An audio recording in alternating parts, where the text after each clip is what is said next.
Good evening to all of you. आज के इस वीडियो में हम यहाँ पे बात करने वाले हैं माइक्रोसॉफ्ट एक्सेल जो पार्ट 1 लेक्चर है उसके बारे में हम यहाँ पे बात करेंगे। सबसे पहले तो हम बेसिक्स के बारे में बात करेंगे, थोड़ा सा माइक्रोसॉफ्ट एक्सेल के बारे में। ठीक है, बेसिक्स उसके बारे में जानेंगे। और ये जूनियर ऑफिस असिस्टेंट के कोई भी एग्जाम होता है, कोई भी पोस्ट कोड होता है, उसके लिए सभी के लिए जो क्वेश्चंस अनिवार्य हैं। ठीक है, तो टेलीग्राम को ज्वाइन कर लीजिए, लिंक उसका डिस्क्रिप्शन बॉक्स में, आप वहां से ज्वाइन कर सकते हो। तो टेलीग्राम पे हर एक पीडीएफ आपको मैं प्रोवाइड कर देता हूँ। तो कोशिश करूँगा कि माइक्रोसॉफ्ट एक्सेल की भी जो आपको जो बिल्कुल डिटेल स्टडी करवाऊँ और उसकी भी पीडीएफ आपको जो प्रोवाइड कर दूँ। तो आप उसको जो है ज्वाइन कर लीजिए, लिंक उसका डिस्क्रिप्शन बॉक्स में है। कोई भी नोटिफिकेशन होती है वहाँ पे आपको जो है मिल जाती है। ठीक है, अभी चलते हैं माइक्रोसॉफ्ट एक्सेल के फर्स्ट क्वेश्चन के ऊपर, फर्स्ट लेक्चर के ऊपर। आप देखिए यहाँ पे सबसे पहले एम एस एक्सेल। सबसे पहले तो यहाँ पे मैं आपको बता देता हूँ कि एम एस एक्सेल आपका जो एक एप्लीकेशन सॉफ्टवेयर है। क्या ये एप्लीकेशन सॉफ्टवेयर है जो कि आपका माइक्रोसॉफ्ट द्वारा बनाया गया है। ठीक है, माइक्रोसॉफ्ट ऑफिस के अंतर्गत ही आता है। सिंपल ध्यान दो, ये आपका एक्सेल जो है एक स्प्रेडशीट सॉफ्टवेयर है। क्या ये स्प्रेडशीट सॉफ्टवेयर है। यहाँ पे आपको रॉज एंड कॉलम्स देखने को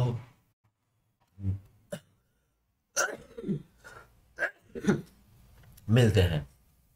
अब देखिए, M S excel an electronic spreadsheet is use for analysing, sharing, managing information for accounting purpose, performing mathematical calculations, budgeting, billing etcetera.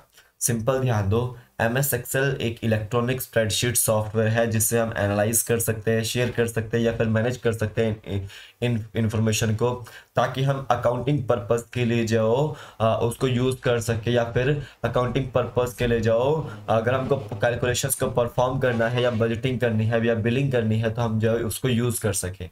तो एम एस एक्सेल जो है आपका जनरली मैथमेटिकल कैलकुलेशंस के लिए, बजटिंग करने के लिए और बिलिंग करने के लिए जो यूज होता है। ठीक है, इसको याद रखना है। मान लो आपने जो कोई शॉप खोल ली है, तो आपको अगर उसकी बिलिंग करनी है तो आप वहां पे कौन सा सॉफ्टवेयर यूज करोगे? आप एम एस एक्सेल जो यूज कर सकते हो। ठीक है, आप वहां पे जो हर एक डाटा वहां पे जो रख सकते हो। ठीक है, स्कूल में फीस होती है, तो स्कूल में फीस जो आपकी कहाँ पे हम नोट कर डाउन करते हैं? एम एस एक्सेल के अंदर जो नोट डाउन हम यहाँ उसको करते हैं। ठीक है, तो M S excel is a spreadsheet software. A spreadsheet is the matrix of rows and columns similar to an accounting ledger. ठीक है, स्प्रेडशीट क्या है? मान लो इस तरह से ये स्प्रेडशीट एम एस एक्सेल की हमने शीट खोल दी, तो इसमें जो आपको कॉलम्स एंड रोज देखने को मिलता है इस तरह से। तो ये आपकी जो स्प्रेडशीट है, क्या है? स्प्रेडशीट है। इसमें आपको जो रोज एंड कॉलम्स की जो मैट्रिक्स लाइंस देखने को मिलते हैं, जैसे कि अकाउंटिंग लेजर के जो कॉपी में मिलती है। ठीक है, याद रखना है। अब देखिए, cell is the intersection of a column and a row on a worksheet. ठीक है, अब सिंपल ध्यान दो, ये एक सेल है। क्या है ये? आपका यहाँ पे रोज एंड कॉलम्स के बीच में ये एक सेल है। ठीक है, तो यहाँ पे याद रखिएगा कि cell is the intersection of a column and row. Cell क्या है? एक तरह से इंटरसेक्शन है कॉलम एंड रो के बीच में। ठीक है, वर्कशीट में। अब देखिए, the spreadsheet programme also provides tools for creating graphs, inserting pictures and chart analysing the data. ठीक है, आप देखिए स्प्रेडशीट जो प्रोग्राम है वो प्रोवाइड करता है टूल्स को, जिससे हम जो ग्राफ्स को क्रिएट कर सकते हैं, उसमें इंसर्ट कर सकते हैं पिक्चर्स को। ठीक है, और चार्ट के अंदर एनालाइज कर सकते हैं हम डाटा को। तो स्प्रेडशीट प्रोग्राम में आपको जो क्या क्या देखने को मिल रहा है? यहाँ पे देखने को मिल रहा है आपको कि हम यहाँ पे ग्राफ्स को क्रिएट कर रहे हैं और इंसर्ट कर रहे हैं पिक्चर्स को। ठीक है, और यहाँ पे चार्ट भी आपको देखने को मिल रहा है ताकि हम डाटा को एनालाइज जाओ कर सके। ठीक है, अब यहाँ पे देखिएगा fifth point, Corel Quattro Pro. Corel Quattro Pro, Snowball, lottery, lottery नहीं sorry, Lotus 1 2 3, Lotus 1 2 3, Apple Numbers, VPP, Libre Office आपको पूछा गया था 962 में। ठीक है, तो ये सारे के सारे क्या है? स्प्रेडशीट सॉफ्टवेयर है। क्या है ये? स्प्रेडशीट सॉफ्टवेयर है। Corel, Quattro Pro, Snowball, Lotus 1 2 3, Apple number, VPP and आपका जो Libre office, these all are spreadsheet software, या फिर हम बोल सकते हैं एम एस एक्सेल के ही जाओ आपके टाइप आगे जाओ, एम एस एक्सेल की तरह जो है सॉफ्टवेयर आपको देखने को मिलते हैं। ठीक है, तो जो हम कैलकुलेशंस के लिए, बजटिंग के लिए, बिलिंग के लिए यूज करते हैं, आपका वो स्प्रेडशीट सॉफ्टवेयर है। स्प्रेडशीट सॉफ्टवेयर में आपके रॉज एंड कॉलम्स भी हैं। ठीक है, और इन सेल क्या है, इंटरसेक्शन है कॉलम एंड रो का वर्कशीट में। ठीक है, इसको याद रखना है। अब यहाँ पे देखिएगा, अब यहाँ पे 6 आता है, label is not a valid data type in excel, we do not insert it. देखिए, लेबल जो है वो आपका एक वैलिड डाटा टाइप नहीं है एक्सेल के अंदर, हम उसको इंसर्ट जाओ नहीं करते हैं। ठीक है, लेबल में क्या आता है, वैलिड डाटा टाइप में क्या आता है, आपका आपका टेक्स्ट आता है, नंबर आता है, टाइम आता है, ये आपका वैलिड डाटा टाइप में आपका देखने को आता है। ठीक है, तो label is not a valid data type, label is not a valid data type, हम इसको इंसर्ट जो नहीं करते हैं। ठीक है, जबकि टेक्स्ट, नंबर और टाइम को हमें इंसर्ट करना पड़ता है, तो वो आपका क्या है, वैलिड डाटा टाइप है। क्या है वो, वैलिड डाटा टाइप है। अब देखिए, formula tool bar allows you to enter values and formulas. जो फॉर्मूला टूल बार है, फॉर्मूला टूल बार है, वो अलाउ करती है वैल्यूज को एंटर करने के लिए और फॉर्मूलाज को ऐड करने के लिए। ठीक है, याद रखना है। ठीक है, अब देखिए, एक्सटेंशंस आपकी जो कौन कौन सी यूज होती है एमएस एक्सेल में, सिंपल ध्यान दीजिएगा कि before 2007 dot X L S use हुई, after 2007 dot X L S X use हुई, एंड आपका मैक्रो फंक्शन रिकॉर्डर के लिए आपकी जो कौन सी यूज हुई, dot X L S M use हुई, और X L T M dot X L T M जो आपकी फॉर यूजिंग टेम्पलेट के लिए यूज होती है। ठीक है, इसको आपने याद रखना है, एग्जाम पॉइंट ऑफ व्यू में आपसे क्वेश्चन आता है। अब देखिए, यहाँ पे एक्सएम लैंग्वेज कहाँ पे यूज हुई थी आपकी, जनरली 2007 के जो बाद आपकी जो एक्सएम लैंग्वेज यूज हुई थी, ये आपकी जो एक्सटेंसिबल मार्कअप लैंग्वेज है। ठीक है, एक्सटेंसिबल मार्कअप लैंग्वेज है, XM language and extensible markup language. ठीक है, एक्सएम लैंग्वेज जो आपकी ऐड करती है एक्सटेंसिबल मार्कअप लैंग्वेज को, इसको याद रखना है। ठीक है, आप देखिए, A25 is the cell address and first letter is alphabet and then number। ठीक है, A25 क्या है, सेल एड्रेस है। मान लो ये आपका पूरा का पूरा स्प्रेडशीट है।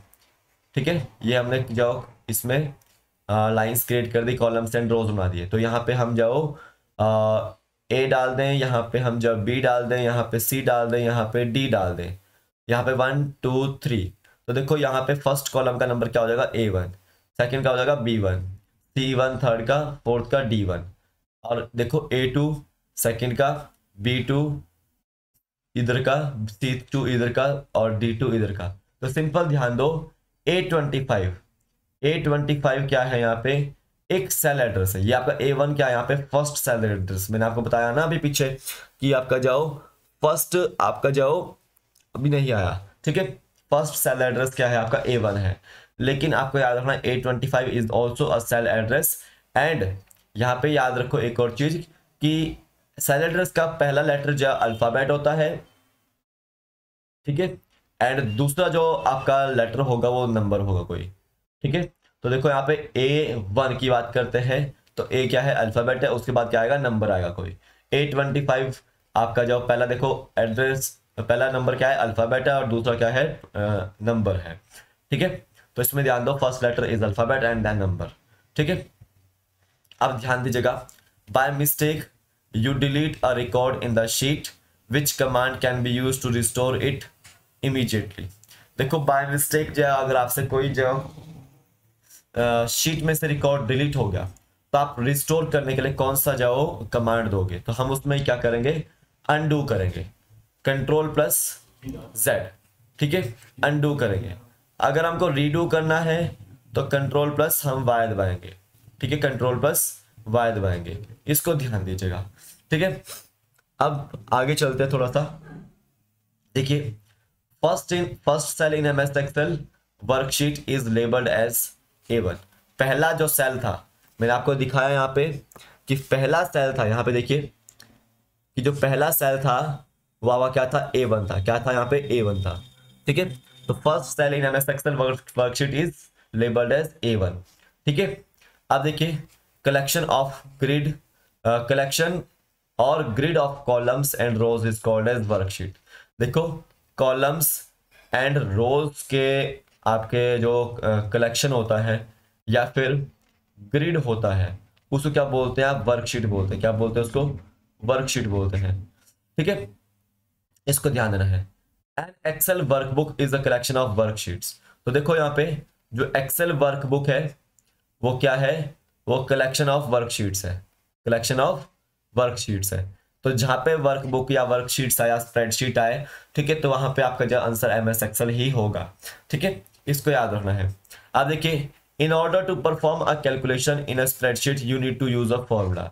अगर आपको जो स्प्रेडशीट में कोई भी फंक्शन या कैलकुलेशन को परफॉर्म करना है तो उसके लिए आपको जो फॉर्मूला की जो जरूरत पड़ेगी। ठीक है, फॉर्मूला की जो जरूरत यहाँ पे पड़ेगी। अब देखिए basic file of MS excel is workbook. जो बेसिक फाइल होती है एमएस एक्सेल में वो क्या है आपकी, वो वर्कबुक है। क्या है, वर्कबुक है। अब देखिए last column of an MS excel work 2003 worksheet is 256 column. उसके अंदर है one by one I V, यहाँ पे आपकी जो 4 आपकी जो लास्ट कॉलम है, 256 कॉलम वहाँ पे लास्ट कॉलम देखने को मिलता है।